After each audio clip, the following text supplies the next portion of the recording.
पूजा की नई नई शादी हुई थी। कुछ महीने गांव में अपने सास ससुर के साथ रहने के बाद शहर में अपने पति के पास रहने आ गई। पूजा का पति एक प्राइवेट कंपनी में अच्छे पद पर काम करता था। पूजा के पति जय ने शहर से दूर एक अभी नई बनी सोसाइटी में कम कीमत पर अच्छा फ्लैट खरीद लिया था। सोसाइटी अभी नई बनी थी और शहर से दूर भी थी, तो ज़्यादा लोग रहने नहीं आए थे। अधिकांश फ्लैट खाली थे। सामने एक बड़ा सा मैदान भी था। सोसाइटी के पूजा का फ्लैट 3rd फ्लोर पर था। पूजा बेहद ही खूबसूरत थी। उसके तन पर कसकर बंधी हुई साड़ी, खुले हुए बाल, मुस्कुराते समय उसके गालों पे पड़ने वाले डिंपल किसी को भी दीवाना बना सकते थे। नई नई शादी का खुमार पूजा और जय पर छाया हुआ था। रविवार का दिन था। जय बालकनी में बैठ अखबार पढ़ रहा था कि अचानक से पूजा आई और जय के गले में बाहें डाल झूल गई। ये देख जय ने चिढ़ते हुए कहा, यार पूजा, ये सब बालकनी में शोभा नहीं देता। बेडरूम और घर के अंदर ही ये सब अच्छा लगता है। पूजा ने कहा, इसमें नाराज होने वाली क्या बात है? हमें कौन यहाँ देख रहा है? दूर दूर तक हमारे अलावा कोई भी नहीं है। हमारे सामने के फ्लैट भी खाली पड़े हैं, पर यहाँ कितना सुकून है ना। और कहते हुए पूजा ने जय के गालों को चूम लिया। जय फिर चिढ़ गया और पूजा उसे देख हंसने लगी। एक दिन जय ने कहा, आज बाहर लंच करने चलते हैं, जल्दी से तैयार हो जाओ। पूजा ड्रेस चेंज करने लगी। तभी जय अपना मोबाइल लेने कमरे में आया और पूजा को देख बोला, ये क्या बेवकूफ़ी है, खिड़की खुली है, कम से कम पर्दा तो लगा लो, फिर कपड़े बदलो। पूजा ने कहा, तुम भी ना जय, बहुत सोचते हो। यहाँ कौन है जो मुझे देखने के लिए खिड़की पे बैठा है? दूर दूर तक कोई नहीं है, समझे ना। जय ने पूजा का जवाब सुन कुछ नहीं कहा। रात को भी सोते समय पूजा खिड़की खोल देती, पर्दा भी नहीं लगाती, कहती ठंडी हवा आती है। गांव में तो खुले आसमान के नीचे खटिया पर सोते हैं और यहाँ क्या खिड़की खोल भी नहीं सो सकते। जब पूजा अतरंग पलों में अपने पति के साथ व्यस्त रहती, तब भी खिड़की खुली ही रहती। इस तरह 3 महीने का समय कब नए घर में बीत गया पता न चला। एक दिन पूजा घर के सारे सामान निपटाकर नहाने गई और बेडरूम में आकर साड़ी पहनने लगी। तभी उसके मोबाइल की मैसेज टोन बजी। पूजा ने साड़ी पहन के मोबाइल देखा तो उसमें लिखा था, आज हरी साड़ी में बिल्कुल पटाखा लग रही हो। पूजा ने अपने आप को देखा, उसने हरी साड़ी पहनी है, पर कौन है ये जो उसे देख रहा है। पूजा ने खिड़की में से देखा, दूर दूर तक कोई नहीं था। दरवाजा खोलकर भी देखा, पर बाहर कोई नहीं था।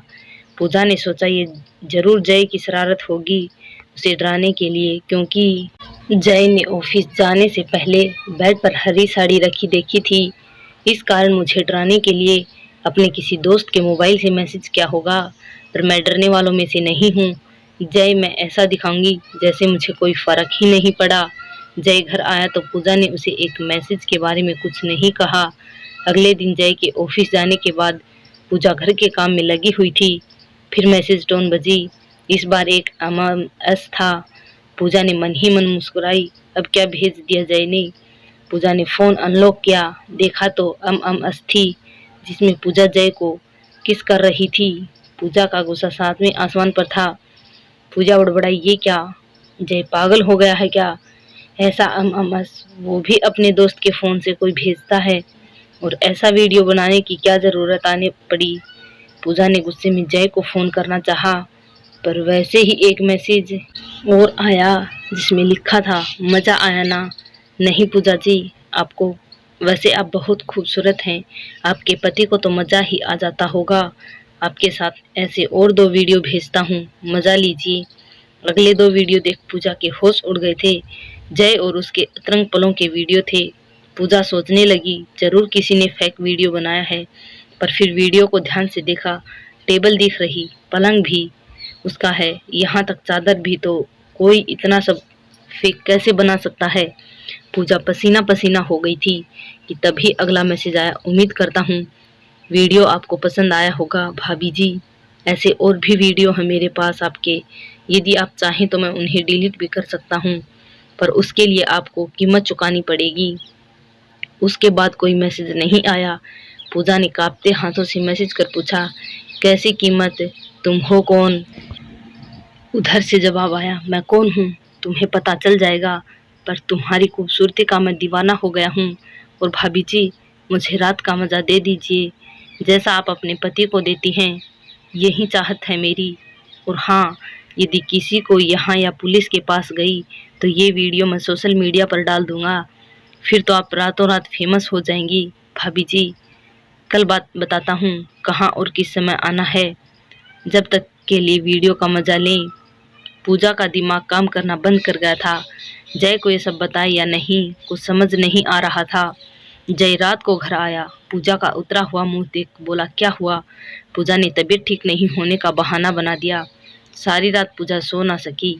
अगले दिन दोपहर को जय के ऑफिस जाने के बाद पूजा को फिर मैसेज आया, जिसमें लिखा था, कल शाम होटल ब्लू मून आ जाना, 3 बजे, कमरा नंबर 402।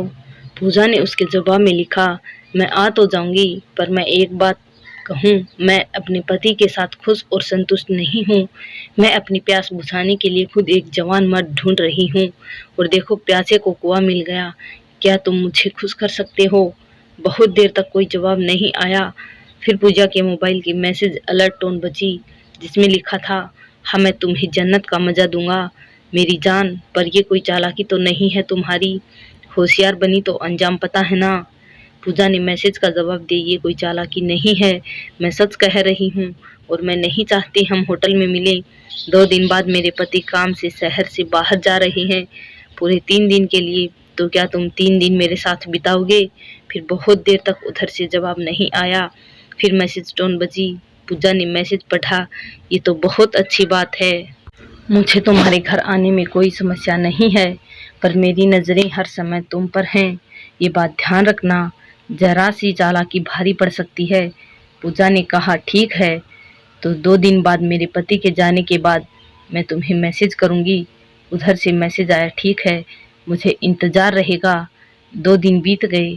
सुबह करीब 10 बजे के आसपास जय तैयार हुआ, अपना बैग ले नीचे सोसाइटी पार्किंग में गया। पूजा भी जय के साथ गई। जय ने कार में बैठने से पहले पूजा से कहा, बाई जानू, शादी के बाद तुम्हें पहली बार छोड़ इतने दिनों के लिए बाहर जा रहा, मन तो नहीं है, पर जाना जरूरी है, इसलिए जाना पड़ेगा। तुम अपना ध्यान रखना, मैं फ़ोन करूँगा पहुँचकर। जय कार ले चला गया। पूजा जैसे ही ऊपर आई, उसका मोबाइल की मैसेज टोन बजा। मैसेज देख लिखा था, तैयार रहना, 2 बजे आ रहा हूँ मिलने।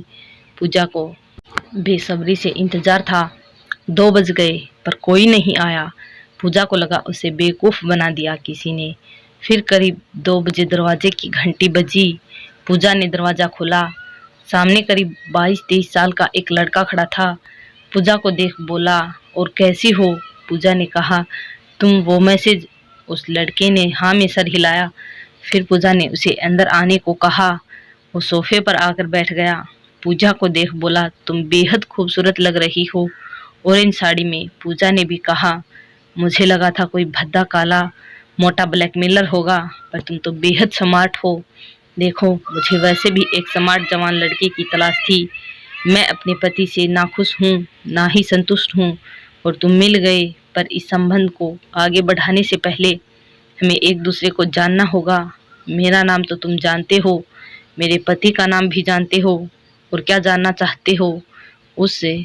लड़के ने पूछा, तुम जैसी खूबसूरत औरत ने उस बेदर जैसी शक्ल वाले इंसान से शादी क्यों की? पूजा ने हंसते हुए कहा, पैसा, पैसा बड़ी कमीनी चीज़ है, अच्छे से अच्छे इंसान को ईमान डोल जाता है। अब मैं कुछ पूछूं, तुम कौन हो, कहाँ रहते हो, क्या नाम है, तुम मुझे कैसे जानते हो? उस लड़के ने कहा, सब एक साथ ही पूछ लोगी। पूजा ने कहा, हाँ, सब जानना है, क्योंकि किसी को अपना बॉयफ्रेंड बनाने के लिए सब कुछ जानना ज़रूरी होता है। उस लड़के ने कहा, मेरा नाम धीरज है, मैं बैंक की कोचिंग करने के लिए 8 महीने पहले ही गांव से यहाँ आया। मैं नीचे वाले फ्लोर पर रहता हूँ। पूजा ने कहा, ओह, अब समझ आया, मतलब तुम 2nd फ्लोर पर रहते हो, जस्ट हमारे नीचे, इसलिए तुम मुझे जानते हो। धीरज ने कहा, हाँ, मैं अक्सर तुम्हें और तुम्हारे पति को आते जाते देखता, नाम सोसाइटी के रजिस्टर की एंट्री से पता चल गया। पूजा ने मुस्कुराते हुए कहा, तुम तो बड़े शातिर हो, अच्छा ये बताओ तुमने अमामस कैसे बनाई? धीरज ने कहा, पहले मेरी डिमांड तो पूरी कर दो। पूजा ने धीरज का हाथ पकड़ लिया। डार्लिंग मैं कहाँ भागे जा रही हूँ? वो मेरा बदसूरत पति 3 दिन बाद लौटेगा, तब तक समय ही समय है, हमारे पास जमकर एंजॉय करेंगे। धीरज ने कहा, मैं तो तुम्हें बड़ी सीधी साधी समझता था, पर तुम तो बड़ी कमीनी निकली। पूजा ने कहा, हाँ हाँ, शादी से पहले मेरा बॉयफ्रेंड था, वो भी यही कहता था। धीरज ने कहा, तुम्हारा बॉयफ्रेंड भी था? पूजा ने कहा, हाँ था। और तुम्हारी कोई गर्लफ्रेंड? धीरज ने कहा, हाँ, मेरी भी 2 गर्लफ्रेंड थी, दोनों के साथ खूब इंजॉय किया। यार मेरे पिता अमीर हैं, मैं तो बस यहाँ मजे करने आया हूँ, पढ़ाई तो बस बहाना है। गांव जाकर अपने की तो अपने पिता का काम संभालना है। पूजा ने कहा, और देखो मैं तुम्हें मिल गई, बहुत मजा आएगा। अरे अब बताओ भी, अमोमस कैसे बनाए तुमने? धीरज ने कहा, हुआ ये था, एक दिन मैं अपनी बालकनी में बैठा था। मेरी बालकनी के ठीक ऊपर तुम्हारे बेडरूम की खिड़की है। मैंने तुम्हारी आवाज़ सुनी, मुझे लगा जैसे तुम और तुम्हारे पति दोनों एंजॉय कर रहे। मैंने एक सेल्फी स्टिक में अपना मोबाइल वीडियो मोड पर लगाकर तुम्हारी खिड़की में लगा दिया। जब मैंने वीडियो देखा तो मैंने पाया सब साफ साफ दिख रहा था, ना तो खिड़की बंद थी, ना ही पर्दा लगा था। फिर मैंने बहुत बार ऐसा किया और बस इस तरह कई वीडियो बना लिए और तुम्हें पता ना चला। सब साफ साफ दिख रहा था ना कोई खिड़की थी, ना ही पर्दा लगा था। पूजा ने कहा, तुम तो बड़ी पहुंची हुई चीज हो मेरी जान। अच्छा चलो बेडरूम में चलते हैं। पूजा और धीरज बेडरूम में गए। धीरज ने कहा, आज उस जगह जिसको मैंने वीडियो में देखा मैं होऊंगा, यही नहीं होता, सपना तो नहीं? पूजा ने कहा, नहीं सपना नहीं, हकीकत है। धीरज ने पूजा को बाहों में भरना चाहा। पूजा ने कहा, नो नो, इतनी क्या जल्दी है, मैं जरा अपनी पसंदीदा नाइटी पहन आती हूँ। अच्छा तुम वो टेबल रखा गुलाब वाला रूम फ्रेशर छिड़क दोगे? धीरज ने कहा, हाँ हाँ क्यों नहीं। पूजा बाथरूम में चलेगी। धीरज ने रूम फ्रेशर छिड़क दिया। धीरज पलंग पर बैठ गया और बोला, मैंने रूम फ्रेशर भी छिड़क दिया। 20 मिनट हो गए और कितना तड़पाओगी, आओ ना। पूजा ने कहा, हाँ बस आ रही हूँ। पूजा ने कमरे में प्रवेश किया और धीरज के पास आकर बैठ गई। धीरज को अपना सर भारी लग रहा था, आंखों के आगे अंधेरा छाने लगा। धीरज ने चिल्लाते हुआ कहा, क्या क्या मेरे साथ, मुझे क्या हो रहा है? करीब 24 मिनट बाद धीरज को होश आया। वो कुर्सी से बंधा हुआ था, सामने जय और पूजा बैठे हुए थे। धीरज जोर से चिल्लाया, साली चुड़ैल, तूने ये अच्छा नहीं किया, मुझे बेवकूफ़ बनाया। जय ने कहा, चुप हो जा घटिया इंसान, तुझे क्या लगा गेम तू ही खेल सकता? गेम हमें भी खेलना आता है। चल मुझे बता, हमने ये सब कैसे किया? जिस दिन तूने पूजा को अममस किया, उस दिन रात को जब हम डिनर करने लगे तब पूजा रोने लगी और उसने मुझे अममस दिखाए। पहले तो मुझे कुछ समझ ना आया, हम दोनों बहुत परेशान हो गए। फिर मैंने पूजा को समझाया, हमें समझदारी से काम लेना होगा, जल्दबाजी से मामला बिगड़ जाएगा। मैंने वीडियो को बार बार बड़े ध्यान से देखा, जिसे मुझे समझ आया कि किस जगह कैमरा रख वीडियो बनाया, और मुझे समझ आ गया कि वो जगह है जहाँ से वीडियो बनी है। फिर 2 दिन मैंने पता लगाया कि नीचे कौन रहता है। मुझे पता चला कि तुम 8 महीने से नीचे के फ्लैट में रह रहे हो। बस फिर हमने मिलकर जाल बुना, तुम जाल में फंस गए। मैंने बाहर जाने का नाटक किया और कार ले सोसाइटी के पीछे वाली गली में खड़ा हो गया। तुमने जैसे ही दरवाजे की घंटी बजाई, पूजा ने मेरा नंबर डायल कर मोबाइल चालू छोड़ दिया, जिसे तुम दोनों की बातें सुन सकूं।